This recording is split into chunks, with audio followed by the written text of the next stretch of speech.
இந்த பொழுதின் அருமையை உணர்ந்தவர்கள் இங்கே உழைத்துக் கொண்டிருக்கிறார்கள் என்ற பொன் வாசகத்துக்கு ஏற்ப திங்கள்தோறும் 2வது ஞாயிற்றுக்கிழமையில் நடைபெறுகின்ற ஞாலம் இலக்கிய இயக்கத்தின் இன்றைய நிகழ்வில் நான் கலந்து கொள்வதில் மகிழ்ச்சி அடைகிறேன். இன்றைய நிகழ்விற்கு முதற்கண் நம்மையெல்லாம் ஒரு பாடல் மூலம் வரவேற்ற முனைவர் மணிமேகலை அவர்களை வணங்குகிறேன். தலைமை ஏற்றிருக்கின்ற ஐயா பி. புதுக்கன் அவர்கள் வருவதாக சொன்னார்கள். எனக்கு தெரிந்து வந்து கொண்டிருக்கின்றார், இங்குதான் இருக்கின்றார். இந்த ஒலிவாங்கி மூலம் என் பேச்சு அவர் செவிகளை அடையட்டும். அடுத்து அவரை வணங்குகிறேன். முன்னிலை வகிக்கின்ற தமிழ் தொண்டர் மதிப்பிற்கும் மரியாதைக்கும் உரிய ஆவே செல்லப்ப ரெட்டியார் அவர்களையும் வணங்குகிறேன். மற்றும் ஏறக்குறைய இங்கு வருகை தந்துள்ள அனைவருமே கவிஞராய் இருப்பது மிகச் சிறப்பு. கவிதை குறித்து நான் ஒரு 5 அல்லது 10 நிமிடம் பேசலாம் என்று எண்ணி இருந்தேன். ஆனால் விதிக்கப்பட்ட நேரம் 30 என்பதை 3வது முறைதான் அவர் சொல்ல மறந்துவிட்டார். 2 முறை சொல்லிவிட்டார். நான் ஒரு முறையாவது கேட்க வேண்டும். ஆகவே 30 நிமிடத்திற்குள் கண்டிப்பாக என்னுடைய உரையை முடித்து விடுவேன். அடுத்து என் உரைக்கு பின் நன்றி உரை சொல்ல இருக்கின்ற ஐயா கவிஞர் பொள்ளாச்சி சண்முகானந்தம் அவர்களுக்கும் இந்த நிகழ்ச்சியை தன் தோளில் மீது சுமந்து தமிழை நெஞ்சில் தாங்கி தன்னுடைய செம்மொழி ஆராய்ச்சி நிறுவன பதிவாளர் பதவிக்கு பிறகும் பணி நிறைவுக்கு பிறகும் மாதந்தோறும் 2ஆம் ஞாயிறுகளில் இங்கேயும் 4ஆம் ஞாயிறுகளில் வண்டலூர் தலைநகர் தமிழ்ச்சங்கத்திலும் அவரை நேரடியாக பார்த்து அவருடைய திருக்குறள் மாதந்தோறும் அவர் சொல்லுகின்ற ஒரு திருக்குறள் பொழிப்புரையையும் அத்துடன் இல்லாமல் அவரால் தமிழ் இலக்கியம் அனைத்தையும் தொட முடியும், ஆழமாக சொல்ல முடியும் என்ற வகையில் நம்மிடையே ஒரு மிக சிறப்பாளராக வருகை தந்திருக்கின்ற ஞாலம் இலக்கிய இயக்கத்தை நடத்துகின்ற ஐயா முகிலே ராசபாண்டியன் அவர்களை நான் பெரிதும் வணங்குகிறேன். இதற்கு முன்பாக ஒரு செய்தியை சொல்லிட்டு நான் சமத்துவ சமூகம் குறித்து சில செய்திகளை உங்களிடம் பகிர்ந்து கொள்ள விரும்புகிறேன். இந்த அழைப்பிதழில் சிறப்புரை கவிஞர் தா. பன்னீர்செல்வம் என்று உள்ளபடியே நான் மகிழ்கிறேன். சிறப்புரை என்று என்னை பணித்ததால் அங்கு போட்டதால் அல்ல, உங்களை போன்ற சிறப்பானவர்களின் முன் நான் உரை நிகழ்த்துவதால் உண்மையிலே எனக்கு உள்ள மகிழ்ச்சி. எனக்கு பின்னாலும் இந்த பதாகையில் வள்ளுவர் தொட்டு புரட்சி கவிஞர் மகாகவி பாரதியார் தொல்காப்பியர் என்று தமிழ் புலமைகள் எல்லாம் என்னை வாழ்த்துகிறார்கள். எனக்கு முன்னே எண்ணிலும் அறிவிலும் தமிழ் அறிவிலும் இலக்கிய அறிவிலும் வயதிலும் முதிர்ந்த சிறப்பாளர்கள் எல்லாம் நீங்கள் இருக்கின்ற பொழுது நான் இங்கு உரையாற்றுவதே ஒரு சிறப்பு என்ற வகையில் நான் என்னுடைய உரையை தொடங்குகின்றேன். குறிப்பாக நான் ராஜபாண்டியன் ஐயா அவர்களை சொல்லுவதற்கு இணையாக ஐயா முனைவர் செந்தில்குமார் ஐயாவும் நான் கண்டிப்பாக சொல்லியாக வேண்டும். அவருடைய பேச்சு இனிமை, அதனினும் இனிமை அவருடைய புன்னகை, அதனினும் இனிமை அவருடைய விருந்தோம்பல், அதனினும் இனிமை அவருடைய இதயம். எங்கு பார்த்தாலும் தொலைபேசியிலோ செல்பேசியிலோ நேரிடையில் பார்த்தாலும் அவர் அந்த வார்த்தைகளில் தன்னுடைய அன்பை உருக விடுவார், நெகிழ விடுவார், மகிழ விடுவார். நிறைகுடம் தழும்பாது என்றாலும் என்னை அவர் பார்க்கின்ற பொழுதெல்லாம், என்னை போன்ற தமிழ் இலக்கிய ஆர்வலர்களை எல்லாம் பார்க்கின்ற பொழுதெல்லாம் அவர் உருகி உருகி பேசுவதே ஒரு உரைநடை போன்று, இலக்கியம் போன்று, ஒரு கவிதை போன்று, ஒரு கட்டுரை போன்று இருப்பதை நான் பலமுறை அறிந்திருக்கின்றேன். அந்த வகையில் அவரையும் வணங்கி என்னுடைய உரையை தொடங்குகிறேன். ஏறக்குறைய ஐயா அவர்கள் அதைத்தான் நான் முன்னமே சொன்னேன். அரிமடம் சான்றோர்க்கு அணி என்று ஐயா அவர்களை உள்ளிட்ட அனைவருக்கும் தெரிந்திருக்க வாய்ப்புண்டு. அரிமடம் சான்றோர்க்கு அணி என்ற வகையில் எனக்கு முன்னால் அமர்ந்திருக்கின்ற நீங்கள் அனைவரும் என்னிலும் அதிகம் தெரிந்தவர்கள்.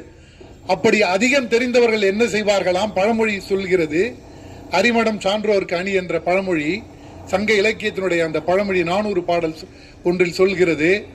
அரிமடம் சான்றோருக்கு அணி என்றால் என்னை போன்ற அதிக ஆழம் இல்லாதவர்களோ இல்லது அதிகம் பேச இலக்கியத்தில் ஈடுபாடு இல்லாதவர்களோ பேசுகின்ற பொழுது அதை செவிமடுக்கின்றவர்கள் அனைவரும் மிக உயர்ந்த இடத்தில் அறிவில் இலக்கியத்தில் இருக்கின்ற பொழுது அவர்கள் தங்களை வெளிக்காட்டிக் கொள்ள மாட்டார்கள் என்று, அதற்கு தான் அரிமடம் சான்றோருக்கு அணி.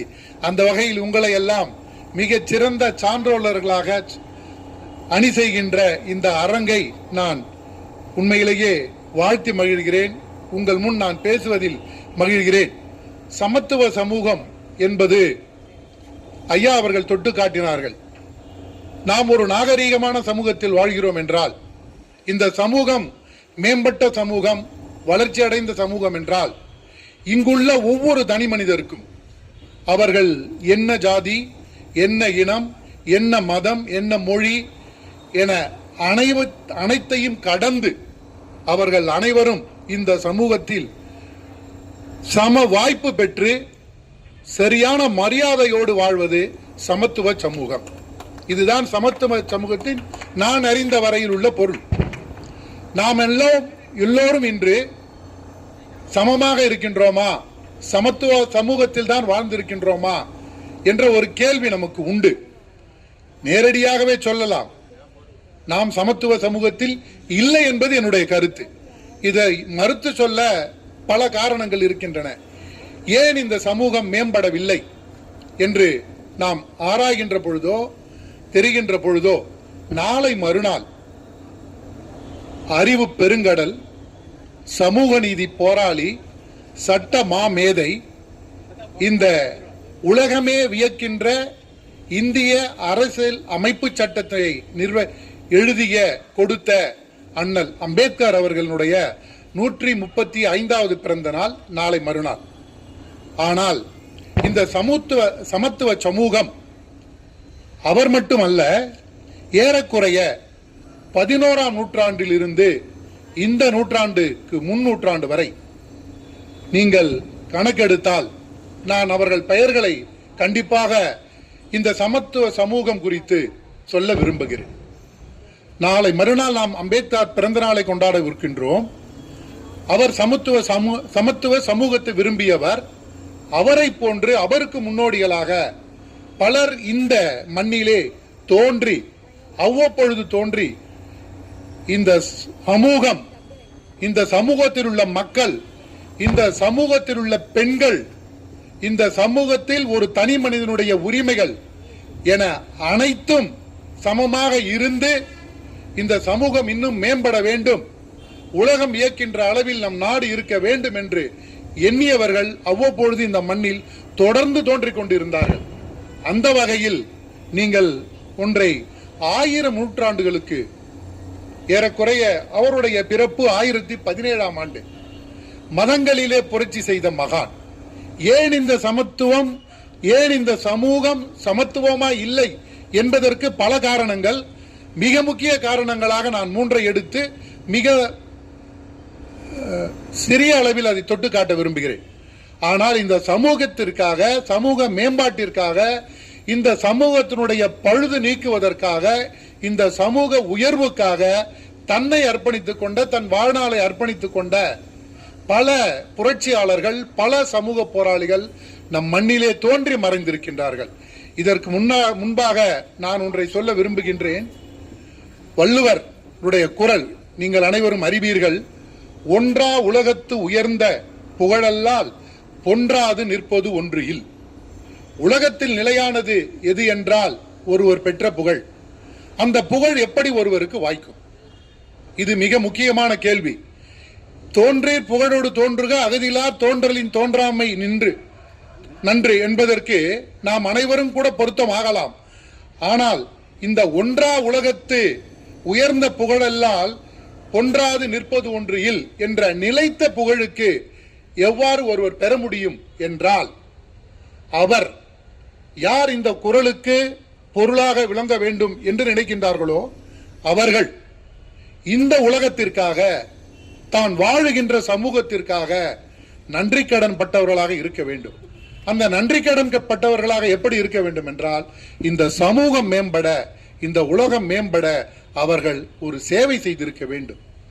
எப்பொழுதும் எந்த காலத்திலும் இன்னும் எத்தனை யுகம் வந்தாலும் அவரது புகழை அழிக்க முடியாத அளவிற்கு அந்த சேவை இருந்திருக்க வேண்டும். அந்த சேவை செய்தவர்களுள் முக்கியமானவர்களாக நான் இப்பொழுது பட்டியலிடுகின்ற ஒரு சிலரை நாம் எப்பொழுதும் நினைவு கூற வேண்டும்.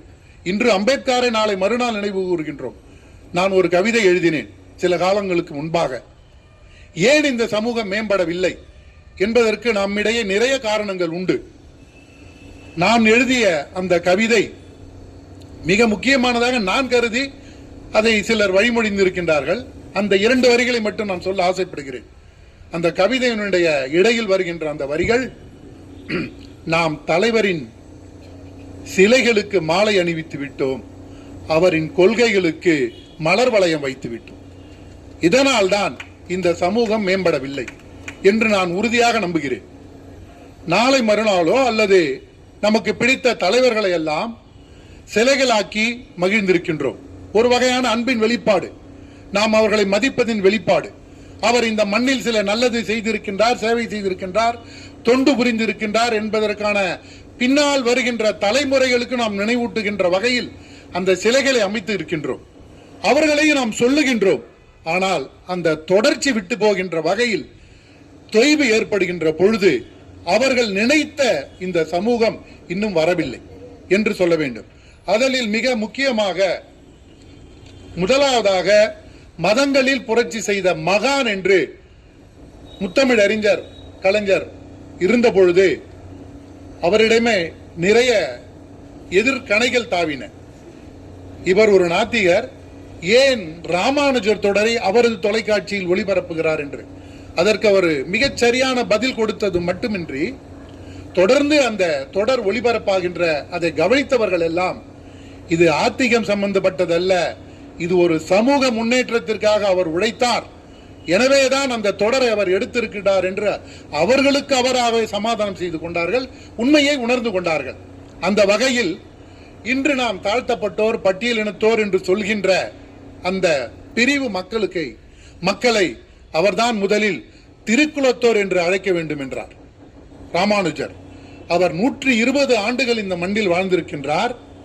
தனக்கு சொர்க்கம் கிடைக்கும் என்று அவருக்கு சொன்ன ஒரு ரகசியத்தை காக்காமல், நான் ஒருவன் நரகம் போனால் பறவை, இந்த ரகசியத்தை நீங்கள் அனைவருக்கும் சொன்னால் நீங்கள் சொர்க்கம் செல்ல மாட்டீர்கள் என்று சொன்ன பொழுது அதை கேட்ட அடுத்த கணமே வெளியில் வந்து மக்களை திரட்டி அந்த ரகசியத்தை வெளிப்படையாக சொல்லி நீங்கள் எல்லாம் சொர்க்கம் செல்லுங்கள் என்று ஒரு சமூக பார்வை, பரந்த பார்வை, தன்னை போல இந்த சமூகத்தில் உள்ள மக்கள் அனைவரும் நலம் பெற வேண்டும், மேம்பட வேண்டும், வளர்ச்சியுற வேண்டும், முன்னேற வேண்டும், மூட நம்பிக்கையிலிருந்து வெளிவர வேண்டும் என்று அந்த ரகசியத்தை சொன்ன பொழுது மக்களாகிய நீங்கள் சொர்க்கம் செல்லுங்கள், நான் இந்த ரகசியத்தை சொல்வதால் நான் ஒருவன் நரகம் சென்றால் பரவாயில்லை என்றார். அதுதான் ராமானுஜருடைய மிக பெரிய சாதனையாக கூட நாம் சொல்லலாம். அவர்தான் 1017 தோன்றி 1137 மறைந்தார்.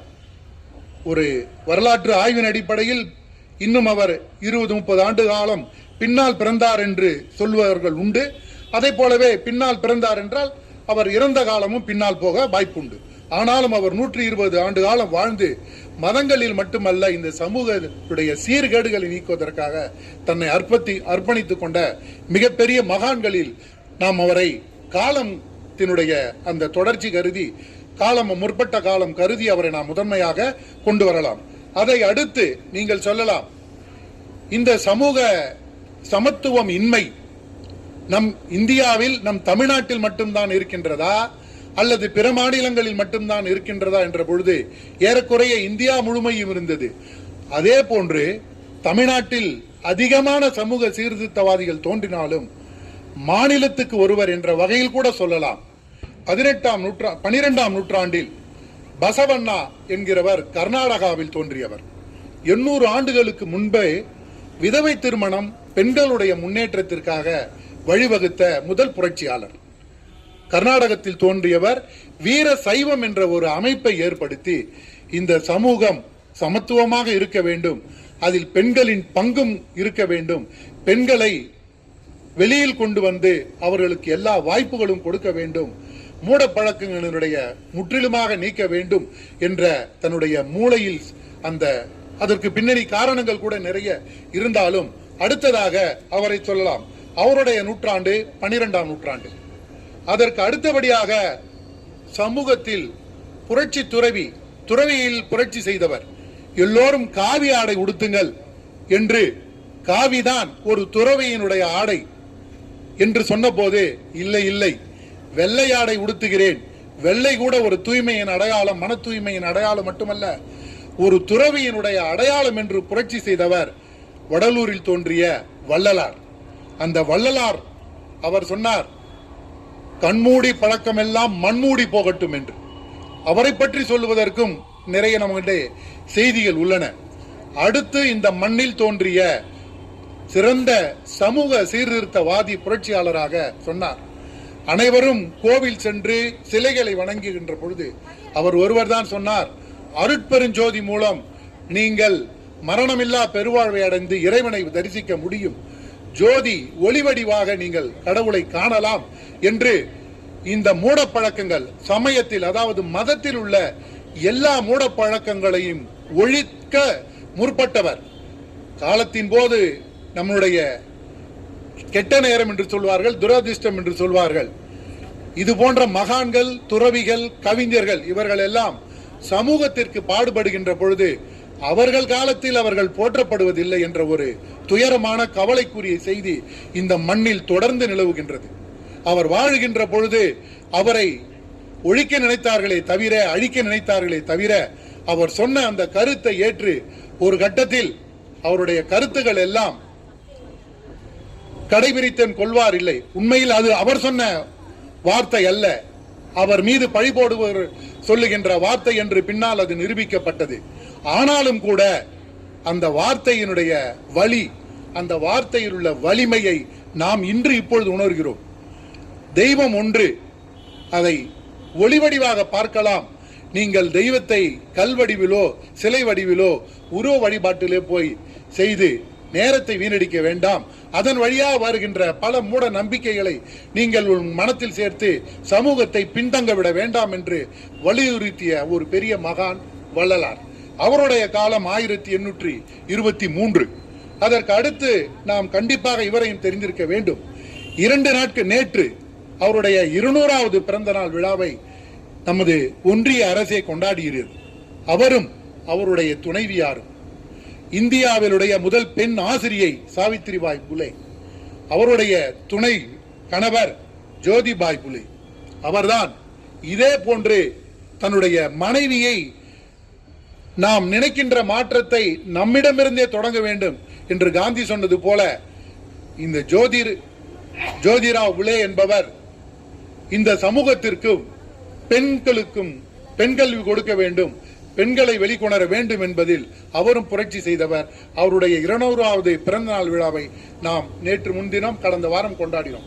உண்மையில் சொல்ல போனால் அந்த விழாவில் தான் இன்றைய பத்திரிகை நீங்கள் பார்த்தால் தெரியும், நமது பாரத பிரதமர் அவர்களும் எதிர்க்கட்சி தலைவர் அவர்களும் ஒன்றாக இணைந்து சிரித்து பேசியதாக ஒரு செய்தியும் வந்தது.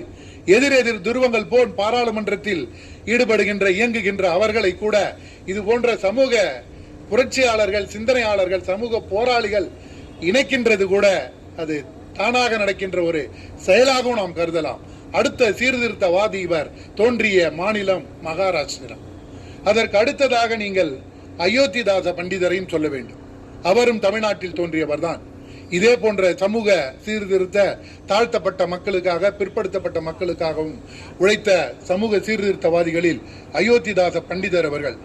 இவர்களை போன்று இந்த தலைமுறை மிகவும் அதிகமாக தெரிந்து வைத்திருக்கின்ற ஒருவர் நாம் எல்லோரும் இன்றும் இந்த மண்ணில், இது அவரது மண், இந்த மண்ணில் தகிடு தத்தங்கள், மூடத்தனங்கள், உங்களுடைய கடவுள் பெயரால், மதத்தின் பெயரால், மூட நம்பிக்கையின் பெயரால், பகுத்தறிவை ஒழிக்கின்றதின் பெயரால் நாங்கள் ஆள முடியும், உங்களை எல்லாம் ஒழிக்க முடியும், தமிழனை தலைகுனிய வைக்க முடியும் என்று ஒரு குழு, ஒரு அமைப்பு கங்கணம் கட்டிக்கொண்டு ஒரு இயக்கத்தை நடத்தி கொண்டு இருக்கின்ற பொழுது அவருடைய பெயரை சொன்னாலே அதிர்கின்ற வகையில் இன்றும் இது இவரது மண், இந்த மண்ணில் உங்களுடைய திருட்டுத்தனங்களோ மற்ற போலித்தனங்களோ எதுவும் நடக்காது என்று சொல்கின்ற அளவிற்கு அந்த உருவத்தை பார்த்தாலே வெண்டாடி வேந்தர் என்று சொல்லுகின்ற தந்தை பெரியார் அவர்கள் இந்த மண்ணில் தான் தோன்றினார்.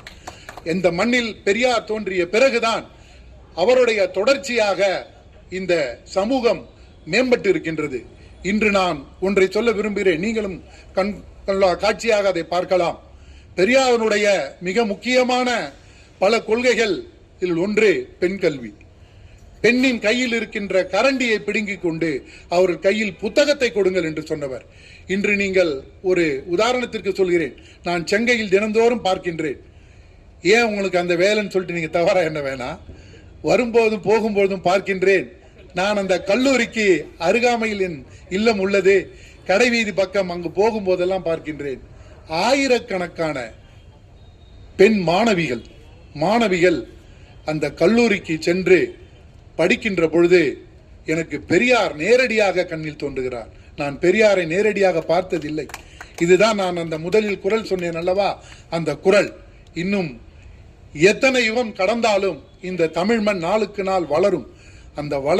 அந்த வளர்ச்சிக்கு வித்திட்டவர்களில் மிக முக்கியமானவராக நாம் தந்தை பெரியாரை சொல்லத்தான் வேண்டும். நீங்கள் அவரிடம் 1000 மாறுபாடு கருத்து வேறுபாடுகள் இருக்கலாம்.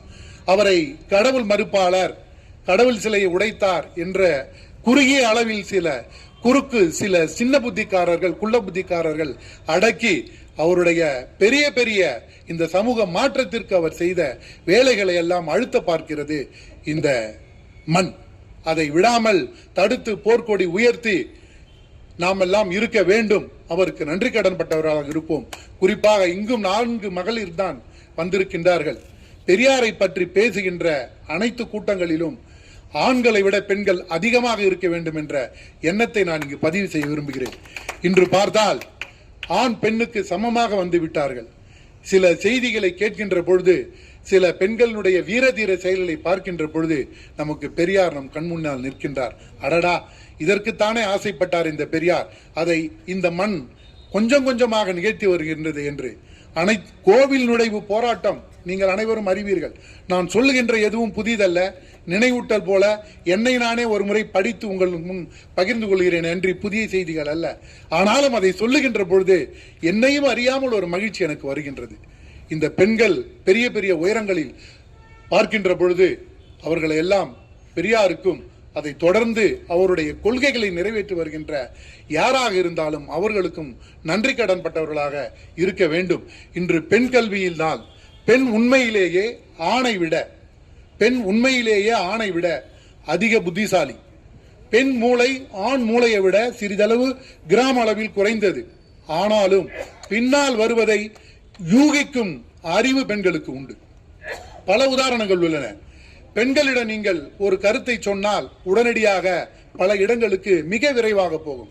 தகவல் பரிமாற்றத்தில் பெண்களே சிறந்தவர்கள் ஆண்களை விட. நீங்கள் சிரிப்பது எனக்கு புரிகிறது. உங்ககிட்ட சொன்னா ஊர் புறா சொன்ன மாதிரின்றீங்க. நீங்கள் அவ்வாறு எண்ணக்கூடாது. ஒரு நல்ல செய்தியை பெண்கள் காதில் போட்டால் அந்த நல்ல செய்தியை நீங்கள் ஒலிபெருக்கி வாயிலாகவோ புத்தகங்கள் வாயிலாகவோ மேடை போட்டு முழங்குவதற்கு முன்பாக அந்த செய்தியை பெண்கள் பல பேருக்கு சொல்லிவிடுவார்கள். அத்தகைய குணம் படைத்தவர்கள். துஷ்யந்தன் சகுந்தலை என்று நீங்கள் ஒன்றை கேட்டிருப்பீர்கள், புராணத்தில் வருகின்றது. துஷ்யந்தன் ஒரு கட்டத்தில் தன்னை மறந்த அம்னீஷியா போன்ற ஒரு நினைவு மறந்தவனாக சகுந்தலையிடம் கேள்வி கேட்கின்றான். அப்பொழுது அவன் பையன் கிட்ட இருக்கிறான்.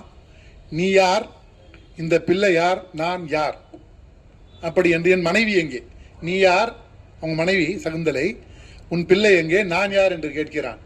இந்த மூன்றுக்கும் ஒரே வரியில் மிகச் சுருக்கமாக விடை சொன்ன புத்திசாலித்தனம் உதாரணம் அனைத்து பெண்களுக்கு என்று என்னால் சொல்ல முடியும்.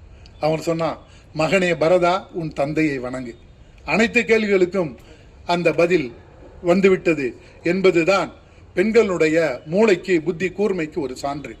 நான் பல நேரம் பார்ப்பேன், இந்த அரங்கத்தில் கூட சமத்துவம் இருக்கிறது, ஆனால் சம எண்ணிக்கையில் மகளிர் இல்லை. ஆண் பெண் சமத்துவம் இருக்கின்றது. இப்பொழுது எல்லா அரங்குகளிலும் சமத்துவம் இருக்கின்றது. ஆனால் சம எண்ணிக்கையில் பெண்கள் இல்லை. பெண்கள் அவ்வளவு எளிதாக வீட்டை விட்டு வெளிவர முடியாத அளவிற்கு கண்டிப்பாக ஆணாதிக்க சமூகம்தான் அவர்களை இன்றளவும் கட்டி போட்டு வைத்திருக்கின்றது.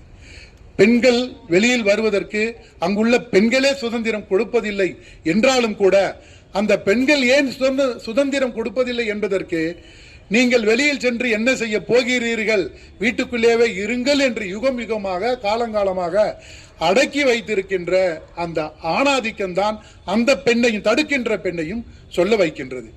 கல்கத்தா மாநாடு முடிந்து மாநாடுக்கு பாரதியார் செல்கின்றார். நீங்கள் இவ்வளவு கவிதை எழுதியிருக்கின்றீர்கள், யாருடன் வந்திருக்கின்றீர்கள் என்ற சகோதரி நிவேதிதா கேட்கின்றார்கள். நான் மட்டும் தனியாகத்தான் வந்துள்ளேன் என்று பாரதி கூறுகிறார். ஏன் பெண்களை பற்றி உயர்வாக சொல்லுகிறீர்கள், பேசுகிறீர்கள்?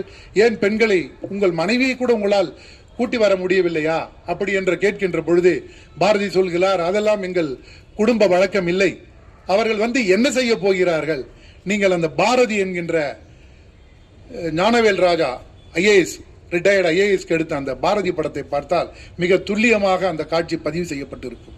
அவர் சொல்லுகிறார், அவர்கள் வந்து என்ன செய்ய போகிறார்கள், அவர்களுக்கு என்ன தெரியும் அப்படி என்று சொல்கிறார். உடனே நிவேதிதா சற்றே கோபமாக, கவிஞர் என்கிறீர்கள், மகா கவி என்று உங்களுக்கு ஒரு பெயரும் உண்டு, பெண்களை பற்றி வர வேண்டும், விடுதலை வேண்டும் என்றெல்லாம் பாடுகிறீர்கள், ஆனால் உங்கள் இணையரை கூட உங்களால் அழைத்து வர முடியலை இந்த குறைந்த தொலைவிற்கு என்றால் நீங்கள் என்ன கவிஞர் என்பது போல கேட்கின்ற பொழுது அவர் நெஞ்சில் சுருக்கென்று ஒரு முள் தைக்கிறது. அதற்கு பிறகுதான் பாரதியினுடைய கவிதைகளில் பெண்களை உயர்த்தி பாடுகின்ற போக்கே வந்ததாக ஆய்வாளர்கள் சொல்லுகின்றார்கள். அப்படி போன்ற பெண்மை வாழ்கவென்று கூத்திடுவோமடா என்று பாரதி எழுதியது கூட பெண்களுடைய அறிவை பொறுத்து. கற்பை வைத்து நாம் பெண்களை பிரித்து பார்த்தாலும் இல்லறத்தில் ஒரு ஆடவருடன் அவர் சேர்ந்து இந்த உலகை உய்விக்கின்ற உயிர்களை கொடுக்கின்ற அந்த பெண்ணுக்கு இணை எந்த ஆணும் இல்லை என்பதுதான் நிதர்சனம். நம்மால் பிள்ளை பெற இயலாது. பிள்ளை பெறுவதற்காகவே அந்த கற்பை மட்டும் வைத்து பெண்ணை அடக்கிவிடக் கூடாது. அந்த சக்தி, அந்த திறன் ஆண்களிடம் இல்லை, அந்த வசதி இல்லை. ஆண்களால் பிள்ளை பெற முடியாது. ஆனால் குடும்பத்தில் ஈடுபட்டு, கணவனுடைய இல்லறத்தில் ஈடுபட்டு உயிர்களை உய்க்கின்ற, இந்த உலகத்தை உய்விக்கின்ற, அந்த உயிர்களை பெற்றெடுக்கின்ற அந்த பெண்மைக்கு இணை இந்த உலகத்தில் யாருமே இல்லை. அதனால்தான் பாரதி எழுதினான், பெண்மை வாழ்கவென்று கூத்திடுவோமடா. அதற்கு முன் அதற்கு பொருள் வேறவாக இருக்கலாம். ஒன்று கூட சொல்லுவார்கள், இறை நம்பிக்கை உடையவர்கள் ஒன்று சொல்லுவார்கள், இந்த இறைவன் இந்த உலகத்தில் என்னென்னவோ ஆண்களில் படைத்துக் கொண்டே இருந்தான், ஆனாலும் கூட கடைசி வரை ஒரு பெண்ணுக்கு இணையாக வேறு ஒருவரையோ வேறு ஒன்றையோ இயற்கையால் படைக்க முடியவில்லை என்பதுதான் நிஜம் என்றார்கள். அந்த பெண் பிள்ளை பெறுவதால் மட்டுமல்ல, இன்று நாம் அவர்களை ஏறக்குறைய இப்பொழுது சற்றேறக்குறைய கொஞ்சம் கொஞ்சமாக காலநிலை மாறி வருகிறது. குறிப்பாக நாம் தமிழகத்தில் பெண்களின் நிலை கண்டு நாம் பெருமை அடையலாம். ஆனாலும் கூட அவ்வப்பொழுது நடைபெறுகின்ற ஒன்றிரண்டு இந்த வன்புணர்வுகள், பெண்கள் குறித்த நாம் கேள்விப்படுகின்ற தேவையற்ற அந்த சில போக்குகள் நம்மை வலிமையாக உறுத்துகின்றன. அதற்குத்தான் இந்த ஒரு கதையை சொல்லுகிறேன். சின்ன கதை அல்ல, உண்மை சம்பவம். சில ஆண்டுகளுக்கு முன்பாக கோவில்பட்டியில் ஒரு பெண் குழந்தை பெற்றிருக்கின்றார். பேறுகாலம் முடிந்து அந்த பெண்ணுக்கு இரட்டை குழந்தை. நாம் எல்லாம் பொதுவாக ஒரு கருத்து உண்டு, இரட்டை குழந்தையில் எப்பொழுதுமே இரண்டும் ஆணாகவோ அல்லது இரண்டும் பெண்ணாகவோ பிறக்கின்ற வாய்ப்பு அதிகம். ஆனால் அந்த பெண்மணிக்கு ஒரு ஆண் ஒரு பெண் குழந்தை பிறந்திருக்கின்றது. தன்னுடைய தோழி அந்த பெண்ணை பார்க்க செல்லுகின்றால் அப்பொழுது அந்த குழந்தை பெண் குழந்தை, அந்த குழந்தையினுடைய பாட்டி புட்டிப்பால் ஊட்டி கொண்டிருக்கின்றார்கள். ஆண் குழந்தைக்கு குழந்தையை பெற்றெடுத்த தாய் ஆண் குழந்தைக்கு தாய்ப்பால் ஊட்டி கொண்டிருக்கின்றார்கள். இதை பார்த்த அந்த தோழிக்கு அதிர்ச்சி. கேட்கிறார்கள், இது என்ன, இரண்டும் உங்கள் குழந்தை தானே, இரட்டை குழந்தை என்று சொன்னீர்கள், ஏன் ஒரு குழந்தைக்கு தாய்ப்பால் ஒரு குழந்தைக்கு புட்டிப்பால்? அவர்கள் சற்று வறுமை நிலையில் இருக்கின்றார்கள், ஆனாலும் தாய்ப்பால் சுரக்கின்ற அளவிற்கு இரண்டு குழந்தைகளுக்கும் கொடுக்க முடியும் என்றாலும் கூட என்னுடைய உடல் நலன் கருதி ஒரு குழந்தையாவது நன்றாக குடிக்கட்டுமே என்று நான் ஆண் குழந்தைக்கு முதன்மை கொடுத்துள்ளேன். பெண் குழந்தை தானே, இது என்ன செய்ய போகிறது? இது சில ஆண்டுகளுக்கு கோவில்பட்டியில் நடந்த உண்மை சம்பவம். அப்பொழுது அந்த குழந்தையினுடைய பாட்டி சொல்லுகிறார், பெண் குழந்தைக்கு இது போதும், புட்டிப்பால் கொடுத்து வளர்ந்தால் போதும், ஆண் குழந்தைதான் வாரிசு, அவன்தான் சொத்தை காப்பாற்றுவான், அவன்தான் நமக்கு பிள்ளை என்ற அளவில் அங்கே அந்த பேதம் பார்க்கப்படுகிறது. அந்த பேதத்தை உடைக்கின்ற வழியாக அந்த சொன்ன அந்த குழந்தையினுடைய பாட்டி ஒரு பெண். நாம் எல்லாம் நினைப்போம் பெண்ணுக்கு பெண் தானே எதிரி என்று. அப்படி அல்ல. அது பெண்ணுக்கு பெண் தான் எதிரி என்று அது கூட ஒரு கட்டமைப்பு. எல்லா நிலைகளிலும் காலங்காலமாக ஆணாதிக்கம், ஆண் செய்த கொடுமை, ஆண் பெண்ணை வெளியே வரவிடாமல் தடுத்த அந்த நிகழ்வுகள் எல்லாம் காலங்காலமாக பெண்ணில் படிந்து படிந்து படிந்து அப்படியாக ஒரு நிலையை எடுத்து அந்த பெண் குழந்தைக்கு குட்டிப்பால் ஊட்டுகின்ற கொடுமையை சரி என்று